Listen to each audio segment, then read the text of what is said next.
안녕하세요. 복료관 네 번째 시간은 복료관 스님이 포교 목적에 따라서 창건하고 중창한 10여 개의 사찰과 또 도심 포교를 위해 창건한 성내 포교당에서 창립한 제주불교 소녀단, 제주불교 부인회, 그리고 제주불교 협회에 대한 것입니다. 그래서 복료관 스님이 중창하고 창건한 사찰은 설립 목적에 따라 크게 세 가지 유형으로 나뉩니다. 역사적 가치가 있는 사찰은 중창을 하고요. 또 포교 요충지에는 포교당을 창건을 합니다. 그리고 수행중심 사찰을 창건을 합니다. 복료관 스님이 1909년 봄 최초 창건한 한라산 관음사는 수행중심 사찰이라 할 수 있겠고요. 또 고관사, 불탑사, 법화사는 역사적 가치가 있는 그런 사찰이라 이렇게 볼 수가 있고, 또 지역 포교를 위해 창건된 사찰은 대표적인 것이 제주 시내 한 중심지에 창건한 성내 포교당, 또 산천단 소림사, 그리고 동쪽에 백년사, 서쪽에 이제 월성사, 그리고 일본 오사카 출장 대각 포교당이 있고, 또 동면 평대리 교당 등이 있습니다. 그런데 이 세 가지 유형에서 벗어난 사찰이 하나 있습니다.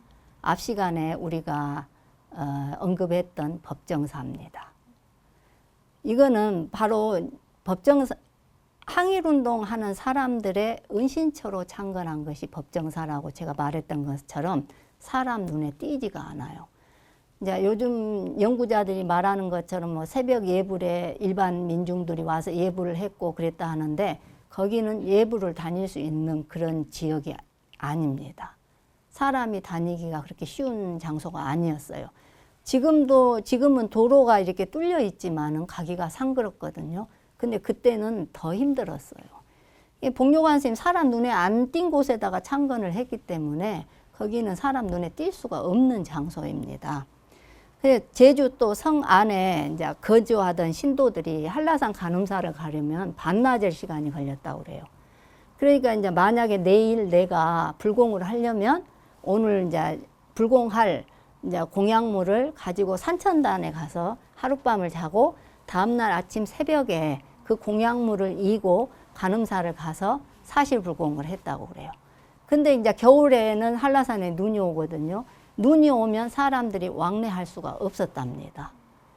그러니까는, 그리고 이제 관음사가 수용할 수 있는 신도가 점점 불어나다 보니까는 관음사에서 전부 이렇게 수용을 할 수가 없었다고 그래요. 그래서 이제 그보다 더 중요한 거는 일반인들이 쉽게 접근할 수 있는, 일반인들이 쉽게 불교를 접근할 수 있는 장소가 필요했던 거예요, 복료관 스님이.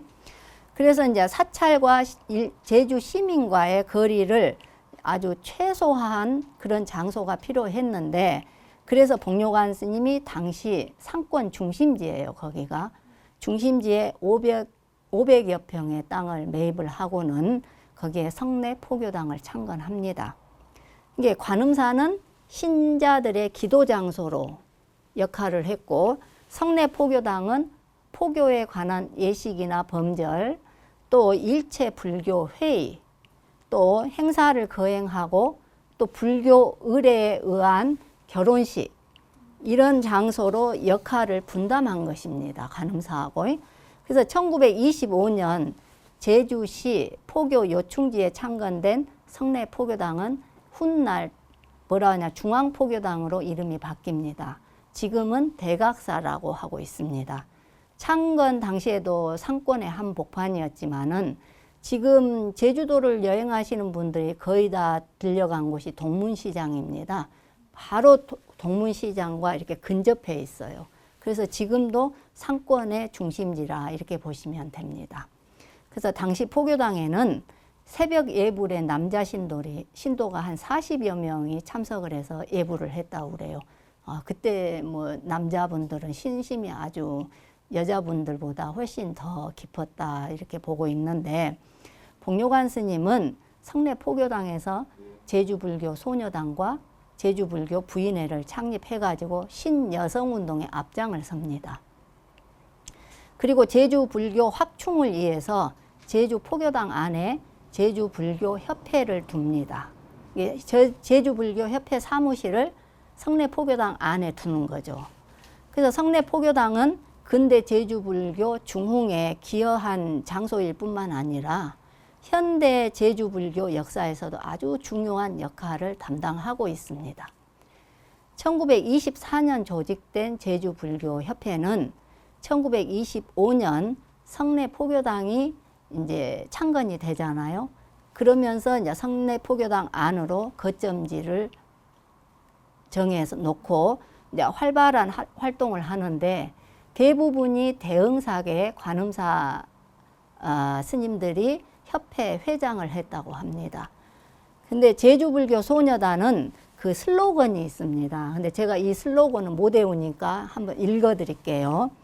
넘어지거나 좌절함이 없이 스스로 자신들의 역사를 써 나가기 위해서는 자주적인 여권 신장을 위해서는 또 시대를 견인하는 여성이 되기 위해서는 부처님의 가르침에 의거해서 건강한 생활을 유지하고 지식 수준을 높이고 인격과 덕성을 지녀야 한다. 이런 슬로건을 내걸고 사회를 향해서 제주 소녀들이 당당히 걸어 나갑니다. 제주도 여성들이 이제 동서양 여성들과 이제 손을 잡고 사회적으로 이게 연락을 해야 하는데 그럴 만한 단체가 제주도에 없었다고 그래요. 여성 단체가. 그래서 제주도 부인들이 참여한 단체인 제주불교 부인회를 창립합니다. 이게 당시 제주불교 부인회 취지서를 보면은 제주 지역을 대표하는 여성 단체로서 우리나라 여성 단체와 교류를 하고 더 나아가서는 동서양의 여성 단체와도 교류할 것을 목표로 삼고 있습니다. 그러니까 제주 시내 한복판에 창건된 성내 포교당은 제주를 왕래하는 많은 스님들의 거점지 역할을 해요. 그러니까 제주도를 들어오면 성내 포교당에서 일단 성내 포교당 가서 거기에서 계십니다. 스님들이. 그런 이제 거점지 역할만 했는 뿐만이 아니고 제주 불교가 교세 확장을 할 수 있도록 견인차 역할도 합니다. 그리고 남성과 부녀자 그리고 젊은이들이 포교에 힘을 아주 기울입니다. 그래서 복료관 스님이 제주 불교의 맥을 살려냈다면은 성내 포교당과 제주 불교 소녀단 또 제주 불교 부인회, 제주 불교 협회는 복료관이 살려낸 제주 불교의 맥을 꽃으로 피워내기 위해서 부단히 노력을 했고 결국은 꽃으로 피어냅니다. 복료관 스님은 또 역사적 가치가 있는 사찰은 중창을 했는데요. 대표적인 사찰이 바로 법화사입니다. 여러분 서귀포 가면 아마 법화사는 거의 다 들려봅니다. 불자라면. 근데 법화사는 아주 유서 깊은 사찰입니다. 그래서 복료관 스님은 1926년도에 법화사를 중창을 하는데 북쪽의 제주에는 신도가 이제 꽤 많이 늘어났어요. 그런데 남쪽의 제주에는 불교가 널리 전파되지 않았거든요. 그래서 이제 남쪽 제주의 포교 담당을 거점지로 할 법화사를 중창을 한 겁니다. 그래서 중창 후 법화사는 한라산 남쪽 포교 1번지 역할을 담당합니다. 그리고 관음사 사세 확장에도 이력을 담당을 합니다. 다음은 이제 고관사입니다. 이제 고관사는 본래 사명이 관음사입니다. 근데 한라산에 이제 관음사가 창건이 됐잖아요. 그러니까 이제 복료관 스님이 고려 중기에 이제 창건된 것으로 알려진 이제 이 조천 포구에 있던 이 관음사의 사명을 옛날 관음사라는 의미를 부여해 가지고 옛꽃자를 써서 고관사라고 이렇게 사명을 부릅니다. 지금 이제 인터넷에 올라와 있는 한라산 관음사 역사가 있어요. 그 역사는 현재 한라산 관음사의 역사가 아니고 조천포구에 있는 관음사 역사를 한라산 관음사 역사로 가져다가 쓴 거예요. 이게 왜곡된 역사라고 보시면 됩니다. 다음은 이제 불탑사입니다. 1913년에 복료관 스님은 제주시 삼양으로 발걸음을 옮깁니다. 근데 당시 이 절은 폐사지였어요. 폐사지였고 이제 제주 돌로 만든 이제 부처님 탑이 있었다고 그래요. 근데 이제 복료관 후손 증언에 의하면은 이 탑이 이렇게 완성된 상태로 있었던 게 아니고 탑의 일부가 주변에 이렇게 너부러져 있었다고 그래요. 그래서 이제 복료관 스님이 그 너부러져 있는 탑의 일부를 탑에 올려놓고 그 주변에다가 초가집 한 채를 짓고 거기에 앉아서 기도를 했다고 합니다. 그래서 이 절이 이제 바로 지금 여러분도 이제 인터넷 들어가 보고 보면은 보물제 1187호로 지정된 제주 돌로 만든 5층 석탑이 있어요. 그래 이제 근데 이 불탑사라는 이 사명은 복료관 스님께서 붙인 건데 이제 부처님 탑이 있는 절이라는 의미로 불탑사다 이렇게 사명을 정했다고 해요. 그리고 이제 제주 동쪽 포교를 담당한 사찰로 창건된 것이 백년사입니다. 네, 제주 사찰 총서 제주편을 보면은 백년사는 1926년 복료관 스님과 목련에 의해서 이제 부처님 가르침을 전파가 시작이 됩니다. 그런데 그 다음에 복료관 스님 상자인 화선 스님하고 또 복료관 스님의 손상자인 인하 스님이 백년사에 주석한 것으로 알려져 있습니다. 그리고 이제 제주 서쪽 포교를 담당한 게 월성사입니다. 1932년 처음 창건할 당시는 대흥사 제주 포교소 고산 출장소로 창건이 됩니다. 근데 1936년 지금의 자리로 이동을 해 오면서 사명을 이제 월성사라고 하고 있는데 1937년에는 우리나라 근대 큰 스님으로 불리고 계시는 금오 스님께서 오셔서 봉불식을 함께 거행을 했다 하는 기록이 있습니다. 그리고 1937년에는 일본 오사카에 관음사 오사카 출장 대각 포교당을 이제 열고 봉불식을 거행을 합니다. 이 오사카에 있는 포교당은 이제 제주민 포교에 힘을 기울였다 이렇게 보시면 되고요. 또 복료관 스님은 포교 요충지의 사찰을 창건해서 이제 불교를 일으켜 세웠을 뿐만 아니라 1932년에는 산천단에 한라산신재단을 복원합니다. 스님이 뭐하러 한라산신재단을 복원을 했을까 이렇게 이제 의문이 들 수도 있는데 한라산 산신제는 제주도민에게 굉장히 중요한 신앙입니다. 이게 계속되다가 1908년에 폐지가 되는데 폐지가 된 것을 복료관 스님이 복원해서 제주도민에게 되돌려 준 겁니다. 이게 한라산 제주도민은 어떤 생각을 하고 있냐면 한라산 산신제를 지냄으로 인해서 재난을 피하고 이제 복을 받는다는 생각을 하는 거예요. 제주 사람들 생각은 대충 이렇게 생각을 합니다. 그러니까 복료관 스님께서 한라산신재단을 중창을 해서 1933년에는 한라산 산신제를 봉행합니다.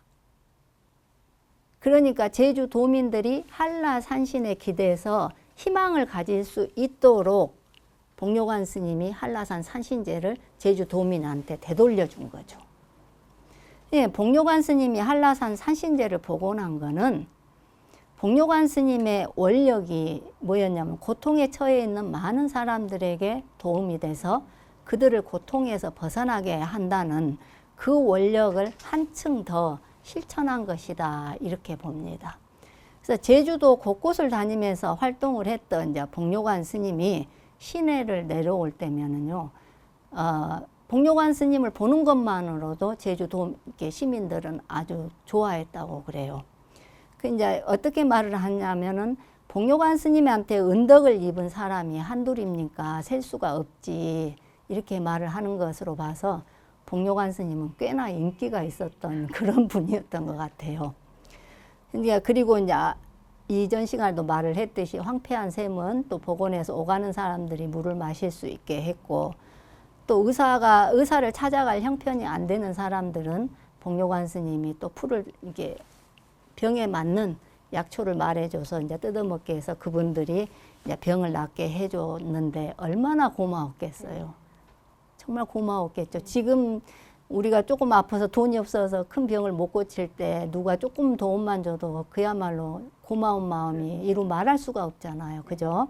근데 이제 그렇게 고마웠던 분이었던 거예요. 근데 이제 마지막으로 좀 슬픈 이야기입니다. 복료관 스님 입적과 관련된 이야기입니다. 복료관 스님 입적은 아주 많은 의문을 남기고 있습니다. 근데 복료관 스님이 활동했던 시기에는 제주 관음사 소식, 또 성내 포교당 소식, 또 그리고 복료관 스님이 교계 활동을 전하는 그런 소식들이 언론 매체에 아주 자주 등장합니다. 그런데 이거는 이제 뭘 의미하냐면 복료관 스님이 요 주위 인물이었던지 아니면은 제주 사회에 영향력이 큰 인물이었다는 걸 의미합니다. 그런데 1938년 5월 29일입니다. 이거 음력입니다. 오후가 되자 복료관 스님이 공양주한테 산행을 가자고 했다고 그래요. 그러니까 이제 공양주가 복료관 스님을 모시고 이제 산행을 갔는데 가다가 보니까 버섯이 있으니까 복료관 스님이 저 버섯을 따서 저녁에 대중들 국을 끓여 드리자 이렇게 하신 거예요. 근데 우리가 여기에서 알아야 할 건 뭐냐면 복료관 스님은 산 생활을 많이 하셨기 때문에 자꾸 쫓겨가지고 산으로 도망을 많이 가셨고 약초에 해박하고 이런 야생에서 먹거리에 굉장히 해박한 지식을 가지고 계셨던 분이에요. 그래서 이제 버섯을 채취해가지고 이제 관음사로 되돌아와가지고 공양주가 버섯국을 끓였어요. 버섯국을 끓인 다음에 이제 어른 스님이시니까 먼저 한 그릇을 드렸다고 그래요, 복료관 스님께. 근데 복료관 스님께서 이 국을 두 수저 드시자마자 돌아가셨어요. 근데 공양주가 얼마나 놀랬겠어요. 그러니 공양주가 도망을 가버렸어요. 도망을 가서 이제 공양주도 인적이 없는 곳에서 이제 아픈 사람들한테 이렇게 약초 같은 걸 처방해 주면서 살다가 돌아가셨다고 합니다. 이게 복료관 스님 옆에서 많이 배운 거죠, 약초 같은 것을. 근데 저는 우리 노스님한테 듣기를 복료관 스님은 관음사에서 돌아가셔서 관음사에서 화장을 해서 관음사 산중에 상고를 했다고 저는 분명히 들었거든요. 그런데 이 말은 저의 노스미신 안강호 스님도 그렇게 하셨고 1989년에 법인 스님도 저한테 똑같은 이야기를 하셨어요. 그런데 제가 이제 복료관 스님 연구를 하면서 체록을 하러 다니다가 2018년도에 복료관 스님의 후손인 종륜 연화사, 제주 연화사 종륜 스님한테서 중요한 사실을 듣게 됩니다. 그건 뭐냐면 복료관 스님 유골이 상골이 된 게 아니고 제주도 한라산 관음사 산중에 묻혀 있었다는 거예요. 그럼 그걸 누가 묻었냐면은 복료관 스님의 상자인 대지월 스님이 묻었다고 그래요. 그러니까 유골을 빼돌린 거죠. 유골을 빼돌린 거예요. 근데 대지월 스님이 생전에 당신의 상자인 인흥 스님한테 어떠한 곳에 가보면 제주 항아리가 하나 묻혀 있을 거다. 그러면 그 항아리 안에 복료관 스님 유골이 들어있으니까 나중에 그 유골을 꺼내서 상고를 해서 관음사 그 주변에다가 상고를 해라 이렇게 말씀을 하신 거예요. 근데 이제 그 뒤로 이제 제주 4.3이 일어나고 이러다 보니까 제주 관음사 쪽에 한라산 쪽에 금종령이 내려집니다. 그래서 이제 4.3이 끝나고 이제 금종령이 이제 해제된 다음에 인흥 스님이 은사 스님이 말한 장소를 찾아가 보니까 파보니까 정말 항아리가 하나 나오더라는 거예요. 항아리가 나와서 그 안을 보니까 유골이 들어있더라는 겁니다. 그거를 이제 그 인흥 스님만 본 게 아니고 관음사에 거주했던 비구 스님 몇 분도 같이 보셨다고 그래요. 보고는 아 이건 독을 드시고 돌아가신 분이다. 그때 그렇게 말씀을 하셨다고 그래요. 그래서 이제 인흥 스님이 그 유골을 꺼내어 가지고 부수어서 잘게 부수어 가지고 이제 상고를 해드립니다. 도대체 무슨 일이 있었을까요? 무슨 일이 있었길래 스님이 화장을 해가지고 상골도 못하고 상자 대지월 스님이 은사임 복료관 스님 유고를 빼돌려서 관음사 산중에 묻어야 했을까요? 또 평소와는 달리 복료관 스님 입적과 관련해서는 일체 언론 매체가 언급이 없어요. 누구도 언급을 하지 않습니다. 왜 그랬을까요? 그러면 복료관 스님이 근대 제주불교 최초 비군이죠. 그렇게 많은 불사를 해갖고 근대 제주불교를 일으켜 세워서 중흥까지 시키신 분이잖아요. 그리고 항일운동까지 하신 분이잖아요. 근데 복료관 스님이 돌아가시고 난 다음에 부도가 세워지지 않습니다. 참 아무리 생각을 해도 이상한 일이에요. 근데 복료관 스님 후손들은 일관되게 복료관 스님 돌아가신 거는 항일운동 때문에 이게 들통이 나서 돌아가셨다. 이렇게 말을 하고 있어요. 그런데 지금 어떤 것으로도 우리가 결론을 내릴 수가 없어요. 이게 복료관 스님 죽음은 아주 많은 의문을 남기고 있는 것입니다. 우리가 생각할 때 항일운동은 비밀 결사체 운동입니다. 이렇게 막 드러내놓고 내가 항일운동 한다고 할 수가 없는 운동이잖아요. 그래서 이제 기록을 남기거나 이제 이게 드러날 경우에는 이제 수감이 되고 고문을 당하고 죽고 이러잖아요. 이게 그렇지만 후손들에게 내려오는 증언이 일관된다는 거예요. 근데 복료관 스님이 복료관 스님의 항일운동과 연결된 고리는 딱 두 개예요. 아까 제가 자주 언급했던 방동화 스님. 그리고 또 하나는 대흥사입니다. 이게 복료관 스님이 방동화와 대흥사라는 항일운동 고리로 해서 항일운동을 전개해 나간 거죠. 근데 구술은 참 많아요. 근데 입증할 문건이 없습니다.